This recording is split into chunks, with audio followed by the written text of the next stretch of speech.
Abra sua Bíblia comigo, por gentileza, no Evangelho de Lucas. Evangelho de Lucas, capítulo 12. Nós vamos fazer a leitura a partir do verso 13. Evangelho de Lucas, capítulo 12, a partir do verso 13. Quero que você fique com a sua Bíblia aberta, nós vamos meditar nesse texto, vamos conversar, aprender coisas preciosas. Evangelho de Lucas, capítulo 12, a partir do verso 13. Enquanto você abre, eu digo para você, olha, por isso nunca despreze o impacto que uma pequena reunião em nome de Jesus pode ter na vida das pessoas. 10 minutos. 10 minutos era o tempo que durava aquela reunião. Então tinha cântico, tinha pregação e tinha oração. Nunca despreze o que pode acontecer quando um adorador, uma adoradora, onde ele estiver, ele se inclinar diante do nome de Jesus e cantar e falar sobre a glória de Jesus. Vamos ler Lucas capítulo 12, a partir do verso 13. A palavra do Senhor diz assim: Nesse ponto, um homem que estava no meio da multidão disse a Jesus: Mestre, diga a meu irmão que reparta comigo a herança. Mas Jesus lhe respondeu: Homem, quem me nomeou juiz ou repartidor entre vocês? Então lhes recomendou: Tenham cuidado e não se deixem dominar por qualquer tipo de avareza, porque a vida de uma pessoa não consiste na abundância dos bens que ela tem. E Jesus lhes contou ainda uma parábola, dizendo: O campo de um homem rico produziu com abundância. Então ele começou a pensar: Que farei, pois não tenho onde armazenar a minha colheita? Até que disse: Já sei!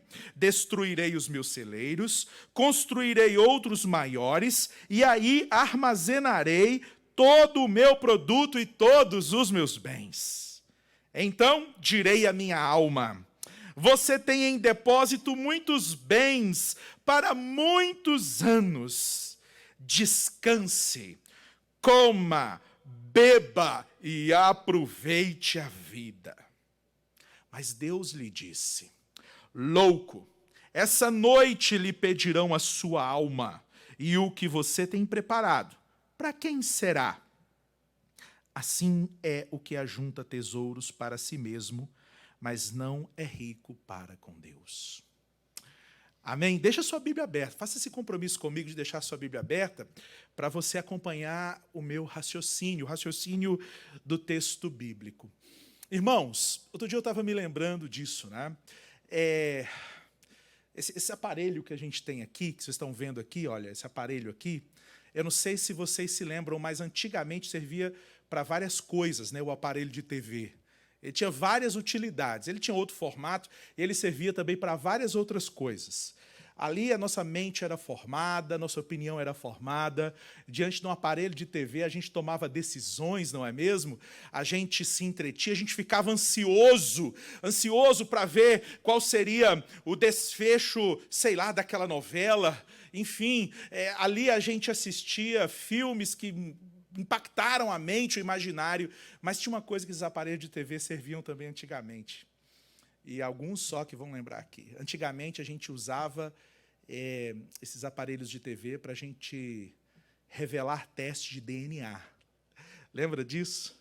Quando nos aparelhos de TV a gente ficava sabendo do resultado do teste de DNA.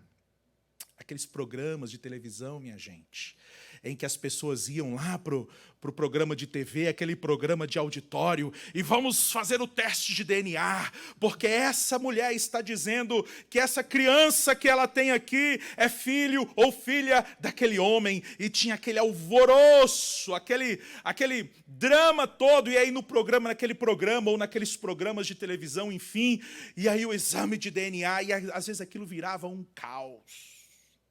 Uma confusão.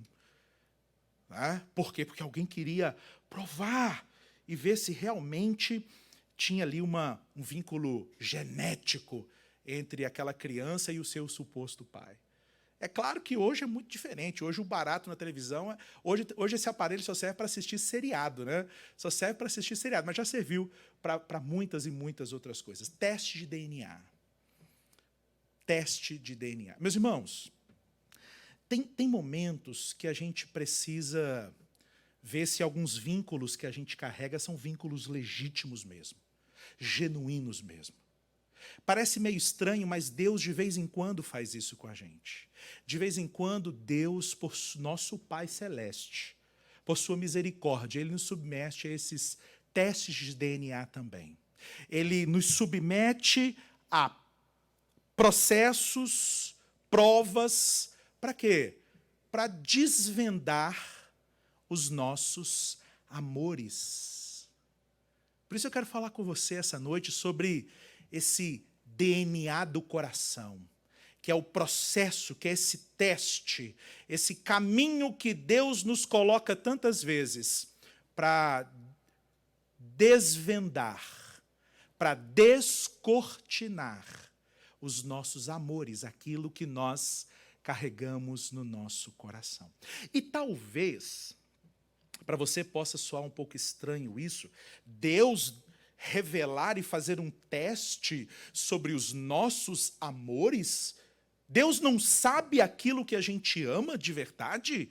Claro que Deus sabe aquilo que a gente ama.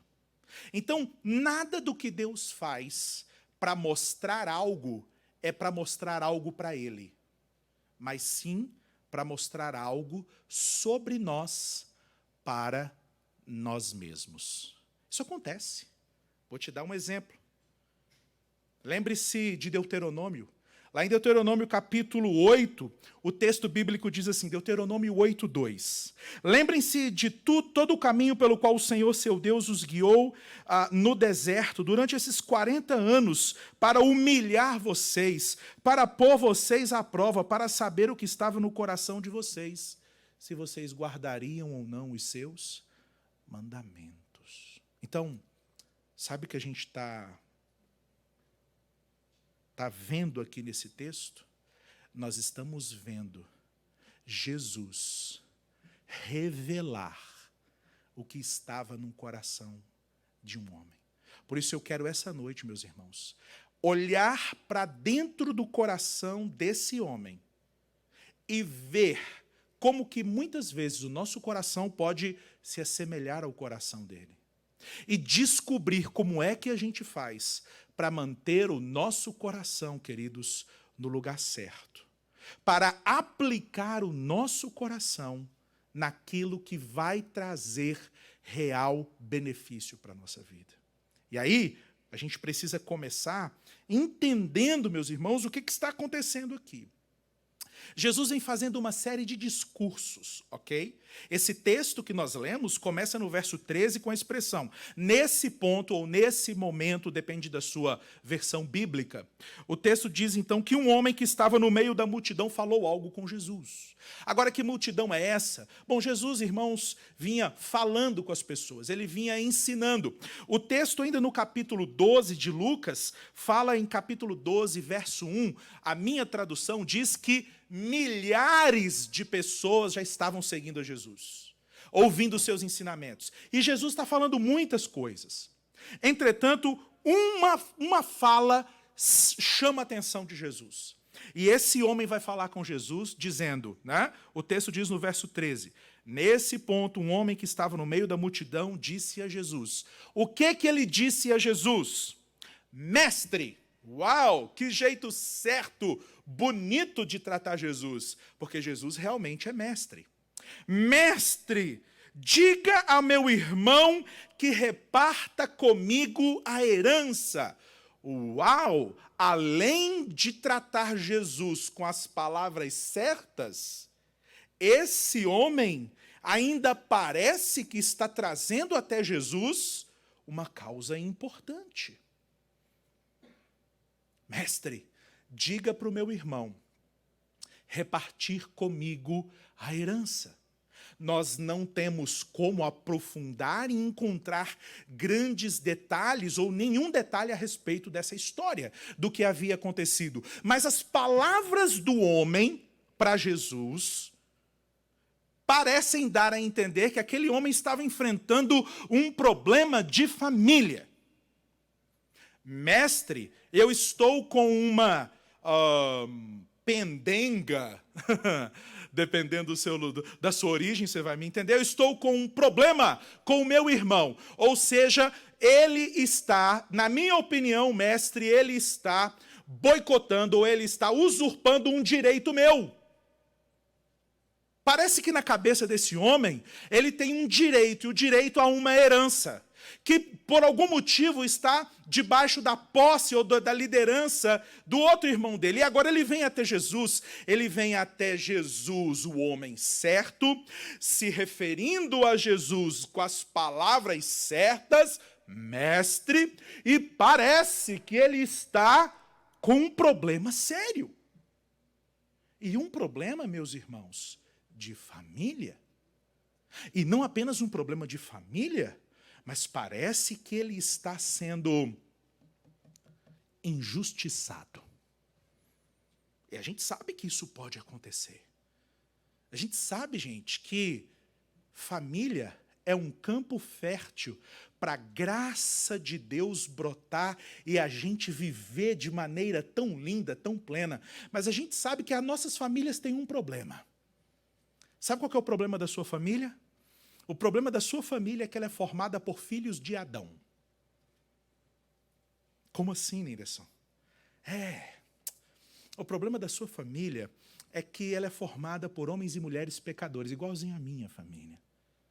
E aí, quando você tem um pecador sozinho, já é capaz de trazer problema. Imagina pecadores reunidos, morando debaixo do mesmo teto, vivendo dramas e tentando resolver problemas juntos. Então é o seguinte, se você tem de vez em quando problemas dentro da sua casa, saiba, você não está fora da média. Isso acontece com todos nós de vez em quando. Agora, parece que está tudo legítimo, parece aqui que é tudo legítimo, não é mesmo? Parece aqui que é o jeito certo de falar com a pessoa certa pelos motivos certos. Entretanto, aquele homem não estava falando com qualquer um. Aquele homem não estava falando com mais um advogado ou, quem sabe, mais um juiz da sua época. Aquele homem estava falando com Jesus. Aquele homem estava falando com o homem perfeito. Aquele homem estava falando com o mestre. E agora a gente vai ver como é que Jesus tratou e como é que Jesus lidou com esse aparente problema que o homem estava enfrentando. Olha o verso 14, a resposta do mestre Jesus. Olha como Jesus respondeu. Então verso 14. Mas Jesus lhe respondeu: homem, quem é que me nomeou juiz ou repartidor entre vocês? Gente, que resposta foi essa de Jesus? Como assim? Vamos ler mais um pouquinho? Verso 15. Então lhes recomendou: tenham cuidado e não se deixem dominar por qualquer tipo de avareza, porque a vida de uma pessoa não consiste na abundância dos bens que ela tem. Entendi. Eu entendi o que Jesus quis dizer para esse homem. Eu entendi o que Jesus identificou nas palavras desse homem, que eu e você, por não conhecermos profundamente o coração humano, nós não conseguimos identificar. Eu entendi o que Jesus viu ou ouviu para além das palavras desse homem. Jesus encontrou nas palavras desse homem mais do que o clamor de alguém que supostamente está passando por um problema familiar, mais do que o clamor de alguém que supostamente está sendo injustiçado, mais do que as palavras engomadinhas de alguém que da boca para fora trata Jesus de mestre. Jesus primeiro disse assim: você veio procurar em mim algo que não faz parte do meu ministério. Ô, cara pálida, vamos começar resolvendo o problema aqui? Quem é que disse que eu sou um juiz? Quem foi que disse para você que o meu trabalho, que essas coisas que eu estou ensinando aqui, tem a ver com resolver pura e simplesmente os problemas das pessoas nessa vida? Então, primeiro, Jesus diz para aquele homem: não faz parte do meu trabalho atender o que você está trazendo até mim. Eu não vim fazer isso. Gente, quantas e quantas vezes nós, por termos um coração que está meio distorcido, a gente vai procurar em Jesus um monte de coisa que definitivamente não é o que a Bíblia mostra que Jesus tem a oferecer para a gente. No mercado da fé, no mercado da religião, Jesus é aquele que resolve problemas. Jesus é aquele que arruma casamento para quem está encalhado. Jesus é aquele que traz dinheiro para quem quer ficar rico. Jesus é aquele que ensina como ser bom de serviço para aquele que quer ter desempenho. Jesus é até... Gente, esses dias eu vi e achei um barato, mas isso aqui eu acho que é verdade. Jesus é aquele que ensina como emagrecer para aqueles que estão acima do peso. Eu imagino que deva ser desconfortável estar acima do peso, né? Mas, enfim. Não. Você está achando que eu estou aqui para caber nas suas necessidades? Você está achando que eu sou mais um desses que anda por aí, por essas ruas, essas estradas empoeiradas da Galileia, oferecendo soluções mágicas para os problemas? Sim, porque na época de Jesus tinha esse tipo de gente que andava fazendo exorcismo. Tinha esse tipo de gente que cobrava para ensinar sabedoria, verdadeira sabedoria. E aquele homem vinha até Jesus dizendo: resolve o meu problema. E sabe o que Jesus faz? Jesus percebe, meus irmãos, que o que trouxe aquele homem até ele e fez aquele homem procurar em Jesus algo que não era o plano de Jesus, foi o quê? Motivação errada do coração. Perceba o que Jesus diz no verso 15. Jesus recomendou. E Jesus não recomendou aos homens, Jesus recomendou a quem estava ouvindo. Olha o que diz o verso 15. Tenham cuidado, tenham cuidado e não se deixem dominar por qualquer tipo de avareza. O que Jesus fez naquele momento, meus irmãos? Jesus pôs para fora o coração daquele homem. Sabe o que te move a vir até mim? Não é vontade de ver justiça sendo feita.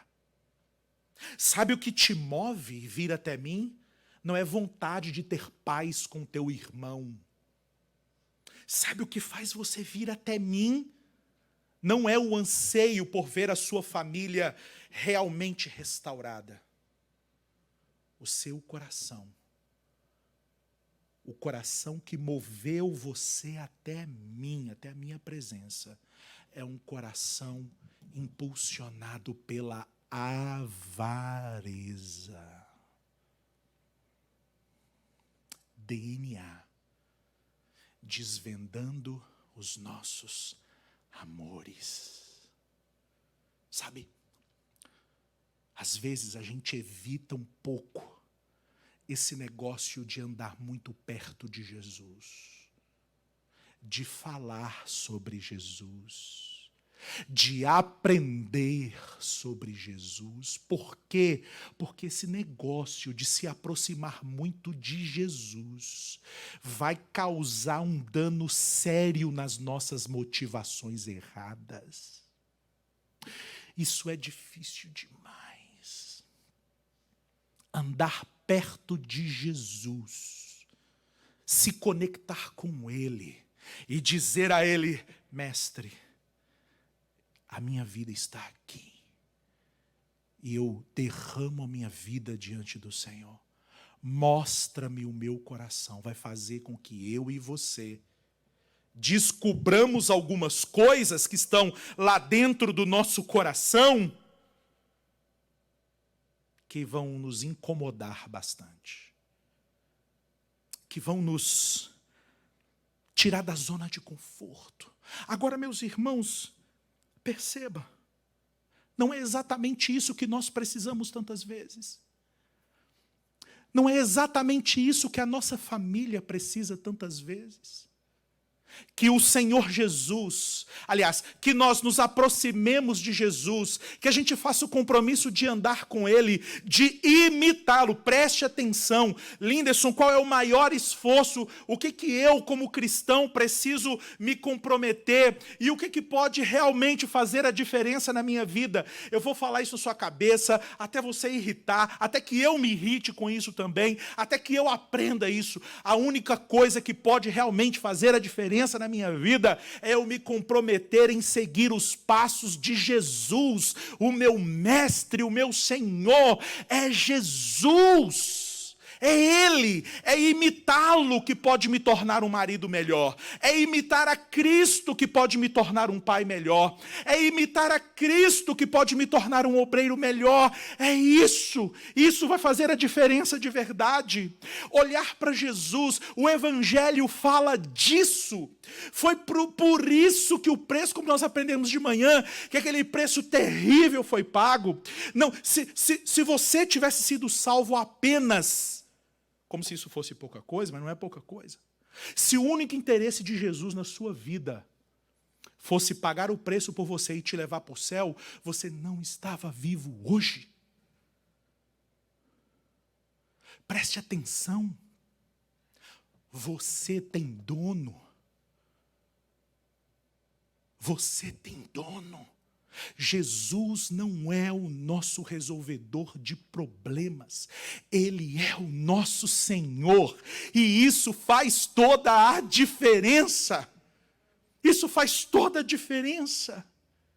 O que Jesus faz com esse homem? Jesus diz: vocês estão vendo, gente? Cuidado com a avareza. A avareza é uma das motivações erradas que podem estar no seu coração, no seu relacionamento com o Senhor. E eu vou dizer uma coisa para você. Se o seu coração se aproxima do Senhor com a expectativa errada, o seu relacionamento com o Senhor estará errado. Eu vou usar uma expressão aqui que eu preciso que você entenda com muito cuidado. Por que tem tantas pessoas supostamente decepcionadas com Jesus? É simples, porque Jesus decepciona as pessoas mesmo. Ora, Ele pagou o preço na cruz do Calvário, morreu, ressuscitou ao terceiro dia, para ser Senhor, para ser Rei dos reis, soberano dos reis da terra, carregando com Ele o nome que é acima de todo nome, e a pessoa vem até Jesus para tentar usá-lo. A pessoa vem até Jesus dizendo assim: Jesus, eu fiz a minha parte, me assentei no banco da igreja, aguentei aquele pastor gordinho falando, dei o meu dízimo, dei a minha oferta, e agora, ponto final, acabou. Eu fiz a minha parte, faça a tua. Come on. Vai se decepcionar. Por que vai se decepcionar? Porque muitas vezes nós não entendemos que quando nós falamos o nome Jesus, quando nós cantamos o nome Jesus, nós não estamos cantando o nome de uma pessoa boa que andou por essa terra, nos ensinando a amar uns aos outros, nos ensinando a ser felizes, nos tornando pessoas mais tolerantes. Não! Quando nós falamos o nome Jesus, nós estamos falando o nome de Deus, do Criador dos céus e da terra, daquele que era, que é e que há de vir.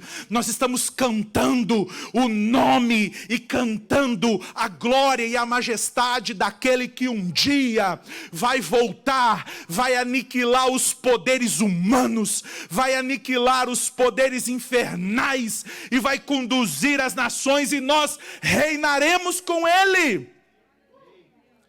O nome de Deus está contido em Jesus. Por isso que assim, eu creio em Deus. Come on. Como assim você crê em Deus? Não faz diferença nenhuma. Não faz diferença nenhuma crer em Deus. Porque crer em Deus é algo muito vago. Acho que foi o apóstolo Paulo, né, que disse, crê que Deus existe? Você está na média do inferno. Até o diabo. E vou dizer uma coisa, o diabo não apenas, e os demônios não apenas, ainda que eles tenham uma inteligência corrompida, eles são, irmãos, os demônios são anjos. São anjos corrompidos, mas são anjos. E são muito mais inteligentes. Então, não, isso aí até... Mesmo quem tem inteligência corrompida já percebeu que Deus existe. Acreditar em Deus não faz a menor diferença. É por isso, eu quero que você perceba isso aqui. É por isso que, como você vai se relacionar com Deus?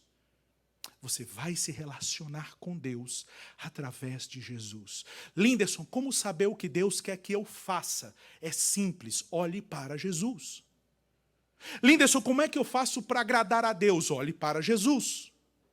Como é que eu faço para sentir que o meu pecado está perdoado? Você não vai sentir, você simplesmente vai crer em Jesus. Linderson, como é que eu faço para me sentir amado por Deus? Veja o que Jesus fez. Tudo tem a ver com Jesus. Tudo tem a ver com Jesus. Então, esse homem, de alguma forma, vive uma experiência, meus irmãos, que muitas vezes as pessoas experimentam. Elas vêm à igreja. Elas até ouvem pastores, cantam hinos, mas a gente não percebe a vida delas se aprofundando e firmando na presença de Deus. Por quê? Porque elas não estão buscando um Senhor. Elas estão buscando um sócio. Eu não quero entregar a minha vida para um Deus que é meu sócio. Não vale a pena. Um Deus que é teu sócio, com quem você faz trocas, um Deus com quem você faz uma parceria e diz, Senhor, eu faço isso e tu me abençoa. Esse Deus não é capaz de te salvar. Esse Deus, além de ser um Deus falso, de não ser um Deus verdadeiro, logo não ser um Deus, isso é um ídolo. Um ídolo no qual, muitas vezes, nós estamos nos abraçando e, sem perceber, estamos caminhando numa direção perigosa. Uma vez eu escutei alguém falar assim, pastor, era um aconselhamento que envolvia questões afetivas. Pastor, mas Deus respeita a minha vontade. Eu falei, esse Deus de pelúcia que você aprendeu a acreditar nele, respeita a sua vontade mesmo. Agora, o Senhor, o Rei dos Reis, aquele que pagou com preço de sangue pela sua vida, ele não pagou o preço alto que ele pagou na sua vida para ver você caminhando para a destruição, para ver você mergulhado num relacionamento adoecido. Ele não pagou o preço que ele pagou para deixar você à mercê das suas escolhas idiotas. Ele não pagou o preço que ele pagou na sua vida para deixar você viver a sua vontade, realizar os seus sonhos e ser feliz do seu jeito. Esse Deus que está revelado na pessoa de Jesus Cristo não pagou o preço que ele pagou na sua vida para aceitar você do jeito que você é e te deixar assim para sempre, do jeito que você é. Não! Você custou muito caro para Deus e Ele não vai aceitar perder você. Ele não vai aceitar abrir mão da sua alma. Ele não vai deixar você debaixo das garras do diabo. Não aceite Um Jesus que é teu parça, teu parceiro. Jesus é teu Senhor. Jesus é teu Senhor. E olha, a gente só percebe como a gente tem dificuldade de ser obediente quando a gente está diante de um Senhor. A gente só percebe o quanto a gente é pecador quando a gente está diante de um Deus santo. A gente só percebe o quanto nós somos interesseiros muitas vezes quando nós estamos diante de um Deus que amou, amou e amou e amou. Então, é perigoso se aproximar de Jesus do jeito que esse homem se aproximou. Porque diante daquilo que é perfeito, as imperfeições acabam vindo à tona.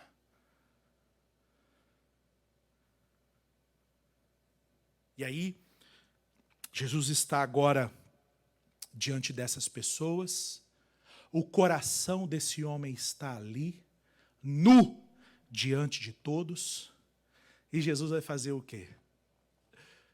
Irmãos, Jesus vai fazer aquilo que é muitas vezes que eu não sei fazer. Jesus vai simplificar. Jesus vai simplificar. Como que Jesus vai simplificar, Linderson? Gente, Jesus vai simplificar fazendo aquilo que a gente gosta demais de fazer.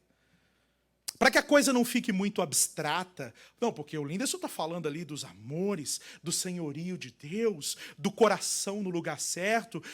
Linderson, você está complicando muito. Eu sei, me perdoe. Me perdoe. Graças a Deus que a gente está lendo sobre Jesus. E Jesus vai fazer o que agora?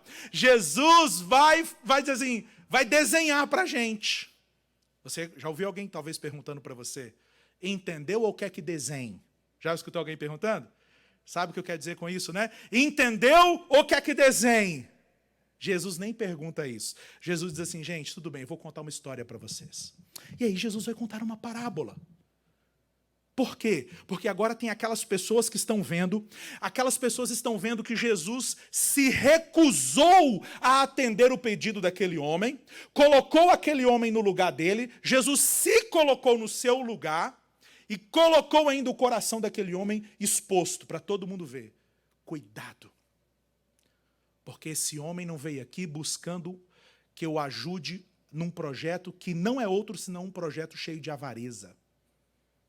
E aí Jesus vai contar uma história, uma parábola. Verso 16 diz assim, e Jesus contou ainda uma parábola dizendo, o campo de um homem rico produziu com abundância. Uau! O homem já era rico e ele ainda tem um campo que produz com abundância. Agora, imagine nos dias de Jesus como que os agricultores dependiam da natureza, dependiam da provisão de Deus, da graça de Deus para poder colher. Porque imagine você, eles não tinham assim técnicas tão modernas quanto nós temos para corrigir o solo, eles não tinham técnicas tão modernas quanto nós temos, por exemplo, para combater pragas. Eles tinham uma previsão do tempo muito pior do que a nossa. Então, Jesus começa contando uma história. Gente, era uma vez um homem rico que o campo dele produziu abundantemente. Esse homem está diante do favor de Deus.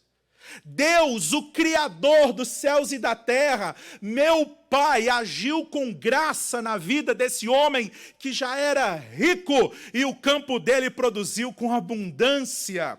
E aí o texto diz no verso 17... Então ele, aquele homem rico, começou a pensar, que farei? Pois eu não tenho onde armazenar a minha colheita. Olha só. Perceba, meus irmãos, que Jesus está desenhando aqui o cenário de um homem que foi abençoado por Deus com uma colheita abundante, mas não conseguiu perceber na vida dele sinais dessa graça e que, portanto, não expressou gratidão. Porque o coração avarento é cego. As motivações erradas do coração nos cegam. O seu coração é a parte da sua vida que você usa para enxergar, tá? Você enxerga mais com o seu coração do que com seus olhos. Calma, como assim, Lídia? Eu não estou entendendo nada. Calma, eu estou fazendo assim uns paralelos para tentar explicar.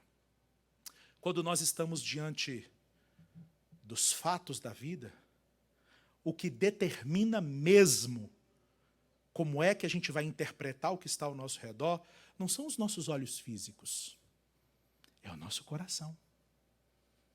Aquele homem foi abençoado por Deus, uma colheita abundante, e não percebeu isso. E aí agora, de novo, perceba, porque novamente Jesus vai fazer o quê? Colocar o coraçãozinho daquele homem para fora.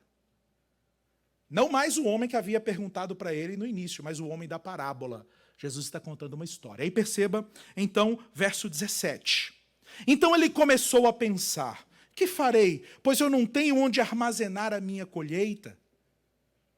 Verso 18. Até que disse: já sei, destruirei os meus celeiros, construirei outros maiores, e aí armazenarei todo o meu produto e todos os meus bens.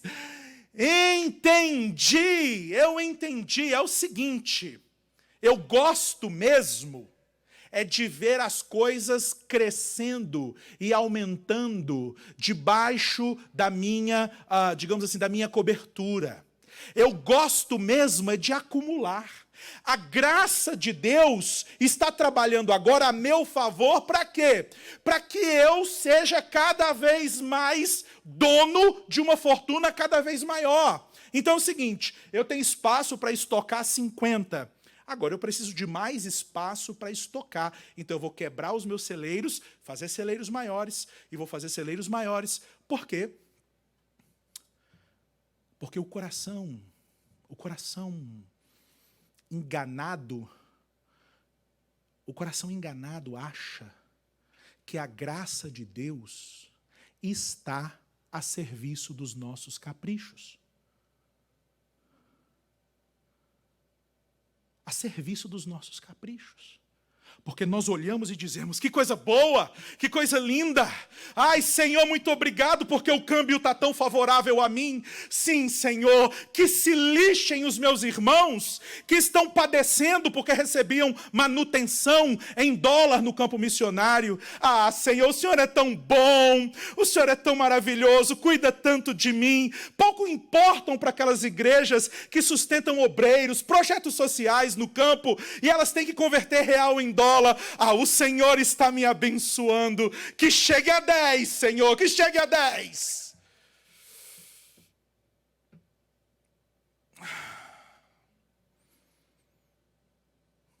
Vou destruir os meus celeiros e vou acumular mais. Afinal, a graça do Criador do universo está trabalhando para atender a mim. Mestre, manda o meu irmão dividir a herança comigo. Perceberam que o movimento é o mesmo? Aquele personagem da parábola apenas traduz o coração daquele homem que veio até Jesus. E aí, olha o perigo. Por que a alma daquele homem da parábola estava tão interessada em ter celeiros para guardar cada vez mais? Por que a alma dele estava tão interessada? Perceba, até o momento, aquele homem rico da parábola estava falando sobre os planos dele. Agora, o que aquele homem vai falar? Vai falar sobre o coração dele. Olhe comigo, verso 19. Verso 19. Então direi à minha alma. Então, olha, por que aquele homem estava preparando tudo aquilo? Por que aquele homem estava assim, tão transformando a graça de Deus, achando que a graça de Deus ali estava tudo a favor dele? Por quê? Porque a alma dele precisava de uma coisa. A alma dele precisava de algo em que se alegrar. E aí ele diz assim: então direi à minha alma. Gente, isso aqui parece muito com Nabucodonosor, né? Lembra Nabucodonosor? Babilônia. Bom, vamos lá. Então direi à minha alma, olha o que o homem diz. Alma, você tem em depósito muitos bens para muitos anos. Descanse, coma, beba e aproveite a vida. Sabe o que aquele homem estava fazendo?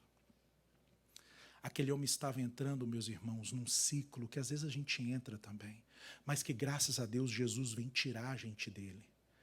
Que ciclo é esse, Linderson? É o ciclo da gente fazer um esforço tremendo, meus irmãos, para tentar de alguma forma encontrar elementos que satisfaçam a nossa alma. Então a gente corre atrás de um monte de coisas na vida para satisfazer a nossa alma.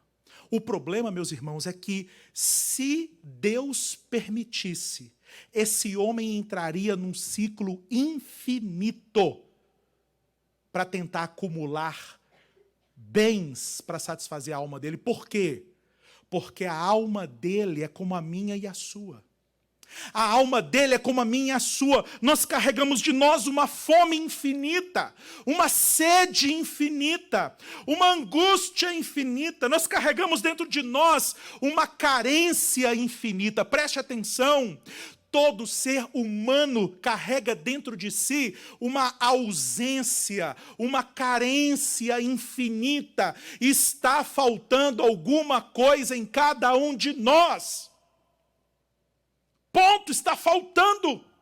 Por que vocês acham que pessoas com muita grana, com muita saúde, pessoas belas, pessoas bonitas, saudáveis, cheias de... Por que vocês acham que essas pessoas, por exemplo... Gente, o quanto que jovens, filhos de famílias ricas, bem educados, bem instruídos, com posição na sociedade... Por que vocês acham que muitas vezes esses jovens se envolvem em crime?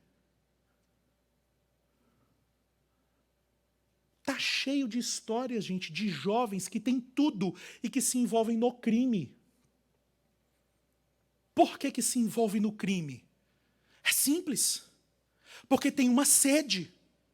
E precisa saciar essa sede de alguma forma. Tem uma fome, uma angústia, um desespero. E precisa encontrar um sentido, um significado. Só que o diabo é tão sujo que o diabo fica dizendo para a gente assim: corra atrás e realize os seus sonhos. Só que o diabo não consegue dizer que o que está faltando muitas vezes dentro do nosso coração não são sonhos não realizados.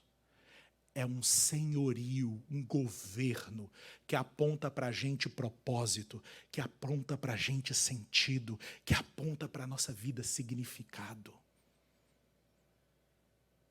E nós estamos vendo isso, gente. Pessoas indo atrás da...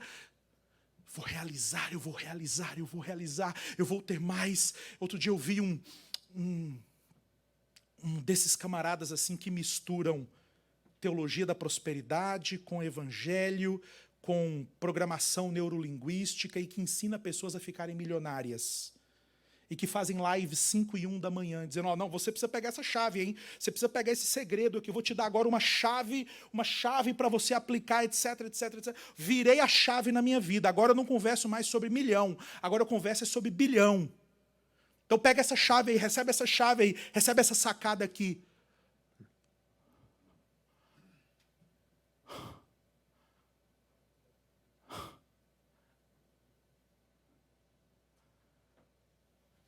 Celeiros. E aí, minha alma, você vai curtir a vida. Vou terminar. Quem é que entra em cena? Aquele porque havia abençoado esse homem com uma grande colheita. O texto diz assim no verso 20: mas Deus lhe disse. Quem é Deus nessa parábola? Não aparece o nome dele aqui, no começo da parábola, mas sem sombra de dúvida, a ideia de que esse homem só colheu, só teve abundância, porque estava desfrutando das bênçãos de Deus, está aqui. Agora, o mesmo Deus que cercou ele com a graça, que cercou ele com as bênçãos, chega para ele e diz: louco, esta noite lhe pedirão a sua alma. Interessante, né? Por que Deus não diz assim: eu vou pedir a sua alma para você?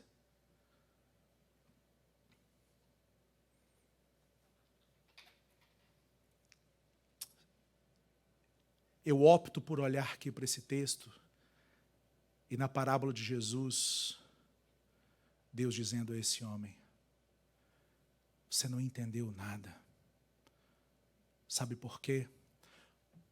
Porque por mais que você tenha bens, por mais que a sua alma esteja enganada, se deleitando nas aventuras da vida, no pecado, sabe de uma coisa? Você não tem o controle 100% da sua vida. E você está aplicando a sua vida num projeto, numa causa que não vai dar conta de sustentar você vivo.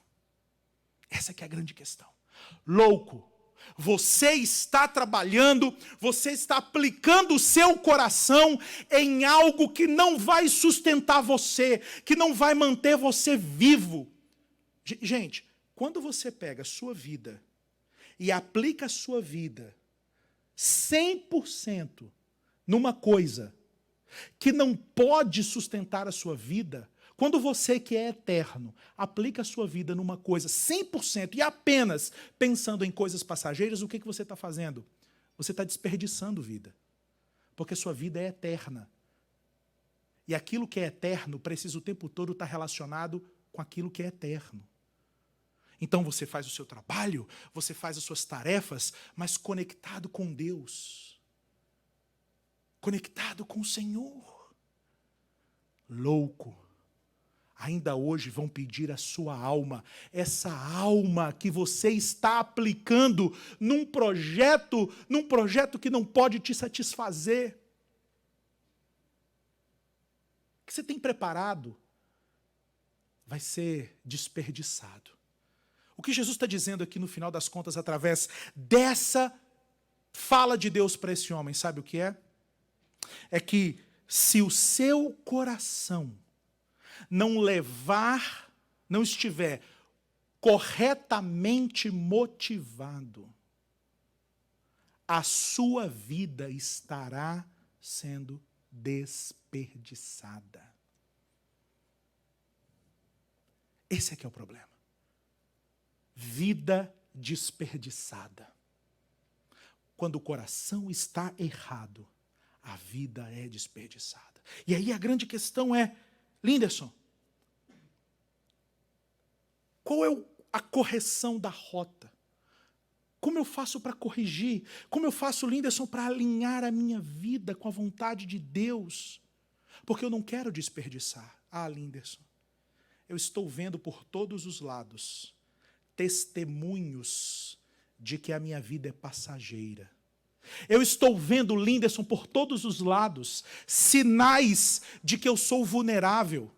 Linderson, pessoas muito mais fortes, muito mais saudáveis, com um histórico de vida, quem sabe, muito mais saudável do que o meu, estão padecendo nesse momento. Linderson, eu estou vendo que eu preciso dar um rumo para a minha vida. É sério. Irmãos, esse negócio de eternidade é sério. E olha, só existe um caminho para que a gente se prepare para esse momento em que, quem sabe, o próprio Deus diga: estou requerendo a sua alma. E esse caminho direciona o seu coração do jeito certo, na direção de Jesus. É por isso que o texto termina dizendo: assim, o que ajunta tesouros para si mesmo, assim é o que ajunta tesouros para si mesmo, mas não é rico para com Deus. A minha pergunta é: como você tem entesourado? Como você tem preparado a sua caderneta de poupança? Ou vou usar melhor, como você se tem preparado para a sua aposentadoria eterna? Como você tem alinhado o seu coração para essa verdade? A verdade de que a qualquer momento os teus olhos, como os meus, podem se fechar. E a realidade mais definitiva, a realidade mais certa que tem é que você tem uma eternidade. Ah, Linderson, então quer dizer que eu preciso fazer o que para ser salvo? Quer dizer, Linderson, então, que eu preciso fazer boas obras? Quer dizer que o primeiro passo que você precisa dar, primeira ação que você precisa ter, é refletir seriamente: Senhor, será que o meu coração não está como o coração daquele homem? Será que eu penso no Senhor, Senhor Jesus, de tantas formas? Eu penso no Senhor como o meu provedor, eu penso no Senhor como aquele que me dá saúde, eu penso no Senhor como aquele que me livra do Covid-19, eu penso no Senhor como aquele que abençoa meu casamento, eu penso no Senhor como aquele que vai, em nome de Jesus, pela misericórdia do Senhor, abrir uma porta na legislação dessa nação, para que eu possa me regularizar. Senhor, eu penso tão pouco em Ti, Senhor, como o meu Senhor, como aquele que me garante a eternidade. Irmãos, todas as outras coisas que Jesus faz na nossa vida, eu vou usar uma expressão que o nosso pastor usa: Jesus faz a reboque. Jesus faz, digamos assim, como um efeito. Imagine uma pedrinha caindo numa bacia d'água, que seja, caindo, e ela cai e gera todos aqueles, sabe, essas ondinhas, elas são resultado de um impacto. Então, eu quero que você pense todas as bênçãos que Jesus te dá, como esse efeito. Não é o centro é a salvação, o senhorio de Jesus. Jesus é meu Senhor, Jesus é meu Rei, Ele é o dono do meu coração, Ele é aquele que eu sigo, Ele é aquele que tem a última palavra na minha vida. Daí, meus irmãos, daí decorrem todas as outras bênçãos. Quem sabe você não está experimentando graça de verdade no seu relacionamento com Jesus, porque você está começando do lado errado. Experimentar as bênçãos de Jesus sem experimentar o senhorio de Jesus pode fazer de você e de mim, entre aspas, um abençoado a caminho do inferno, que não é abençoado coisa nenhuma. É só para você entender. Eu queria orar com você. Queria que você ficasse de pé.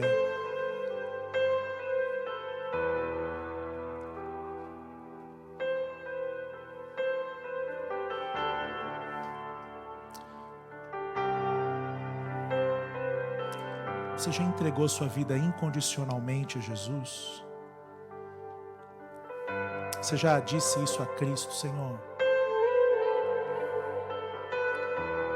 quero entregar a Ti a minha vida e me colocar debaixo do Teu senhorio absoluto. Quem sabe você que está em casa, você que está nos assistindo, você não precisa exatamente nesse instante fazer essa oração, dizendo: Senhor, perdoa os meus pecados. Não deixe a minha alma ficar enganada. Não deixe a minha alma ficar iludida. Sim, me permita colher, me permita construir os celeiros, mas não para satisfazer a minha alma, mas para ser provedor. Me permita, Jesus, sim, desfrutar das suas bênçãos, mas, Senhor, eu quero a maior de todas as bênçãos, e essa bênção é entender o Teu sacrifício. Vamos orar. Você pode fazer essa oração. Você pode fazer essa oração. Obrigado, Senhor. Não deixa o meu coração enganado, o nosso coração iludido. Não deixa o nosso coração, Senhor, embriagado com tantas coisas que nos seduzem, nos atraem. Nós queremos viver para a Tua glória. Nós queremos, Senhor Jesus, que a palavra do Senhor a cada dia seja mais autoridade em nós, nos nossos sentimentos. Senhor Jesus, vem desfazer todo engano dentro do nosso coração, toda a capacidade, Senhor, do maligno nos enganar, toda sedução da nossa carne, Senhor, todo discurso, Senhor, que nos leva a buscar em Ti, Jesus, tantas coisas, e deixar de alguma forma de lado aquilo que é realmente o Teu plano para nós, que é conhecermos a Tua obra, como foi ministrado hoje de manhã, reconhecermos o Teu sacrifício, reconhecermos que o Senhor fez tudo o que precisava ser feito, não apenas para nos salvar, mas também para governar, dominar sobre as nossas vidas. Que venha o Teu reino sobre nós, que venha o Teu reino sobre nós, que sejam desfeitos dentro do nosso coração todas as ilusões dos ídolos, Senhor, toda a pressão desse mundo, todos os sonhos que esse mundo gerou em nós, que sejam desfeitos e que se levante dentro do nosso coração um altar exclusivo para Jesus. Para Jesus, porque é com Ele que nós passaremos a eternidade. É em Cristo que nós estaremos, Senhor, na eternidade. É com Cristo que nós estaremos na eternidade. Nós veremos o reino de Cristo estabelecido. Nós veremos o reino de justiça do Teu Filho. Nós veremos, Senhor, o sofrimento, a dor, o pecado e a morte sendo aniquilados, removidos de uma vez por todas. Nós seremos testemunhas, Senhor, do reinado de Jesus.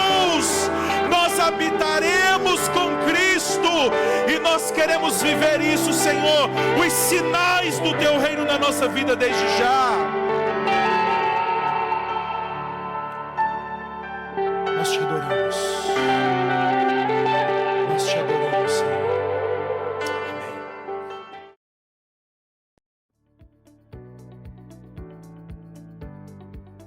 A paz, meus irmãos. Esse é um vídeo instrutivo de como dizimar e ofertar gratuitamente usando o aplicativo Zelle. Vários bancos já usam o Zelle dentro do seu próprio aplicativo para transferências de dinheiro. Mas, se o seu banco não usa Zelle, você pode baixar o aplicativo gratuitamente na sua loja de app para Android ou iOS e transferir do mesmo jeito. É bem simples realizar a transferência via Zelle. Primeiro, você deve abrir o aplicativo do seu banco. No nosso caso, nós estamos usando aqui o aplicativo do Bank of America. Em seguida, você deve procurar no aplicativo o ícone do Transfer Zelle. No nosso caso, está aqui na parte inferior da tela. E tocar nesse ícone. Logo em seguida, você vai tocar em Send. E então você terá que inserir os dados da igreja. Bom, para fazer essa transferência, basta você inserir o número de telefone que está vinculado à conta da igreja. No nosso caso, o número é o 617-543-6073. E em seguida, você clica em Send Money. Bom, agora você vai poder conferir o número de telefone que você digitou e logo abaixo o nome da nossa igreja. Bom, está tudo certo. Agora você insere o valor que você quer enviar como dízimo e como oferta. Logo depois, você clica em continuar. Aqui nós temos todas as informações da sua transferência, o valor, o número do telefone e o nome da nossa igreja. Na parte inferior aqui da tela, você pode tocar em Send. Pois bem, é isso daí. Já está tudo certo. Você já enviou o seu dízimo e sua oferta e cumpriu o seu papel de ser fiel a Deus em todas as circunstâncias.